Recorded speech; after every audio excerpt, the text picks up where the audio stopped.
සුබ දවසක් කියලා Chami Tech Info YouTube channel එකට සාදරයෙන් පිළිගන්නවා. අද මේ වීඩියෝ එක මගින් මම ඔයාලට අරගෙන ඉන්නේ අනවශ්‍ය Google account එහෙමත් නැත්නම් Gmail account පහසුවෙන්ම delete කරගන්නේ කොහොමද කියන එක ගැන. මුලින්ම කියන්න ඕන ඔයගොල්ලෝ තවමත් මගේ YouTube channel එක subscribe කරලා නැත්නම් දැම්ම පහළ තියෙන subscribe button එක touch කරලා එතන තියෙන bell icon එක touch කරන්න. එතකොට මම වටින වීඩියෝ එකක් දාපුවම notification එකක් ඔයාලා ළඟටම ගෙන්න ගන්න පුළුවන්. එහෙනම් අපි වීඩියෝ එකට යමු. මුලින්ම වගේ mobile phone එකේ Gmail app එක open කරගන්න. දැන් profile icon එක උඩ touch කරන්න.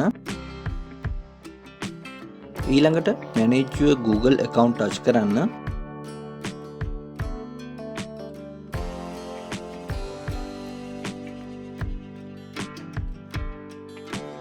ඊළඟට එන page එකේ data and privacy tab එක touch කරන්න.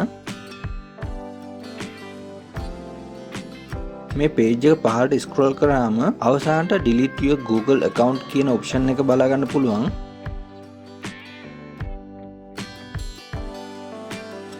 දැන් මේ delete your Google account කියන option එක touch කරන්න.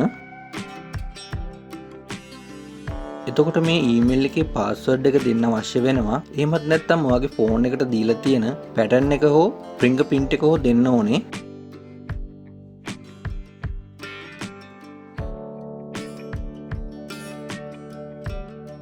අපි මේ Google account එක delete කරනකොට මේ account එකට Google එකෙන් දීපු services හා data ඔක්කොම delete වෙනවා.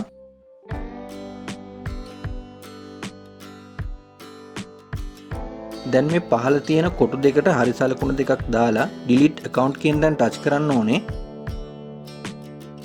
ඉතින් මේ විදිහට ඉතාමත් සරලව හා ඉක්මනින් ඕනෑම Google account එකක් delete කරගන්න පුළුවන්. ඉතින් මේ වීඩියෝ එක හොඳ නම් වීඩියෝ like එකක් දාන්න, comment එකක් දාන්න, යාළුවන්ටත් දැනගන්න share කරන්න. අපි නැවත වීඩියෝ එකකින් හමු වෙමු. ස්තුතියි.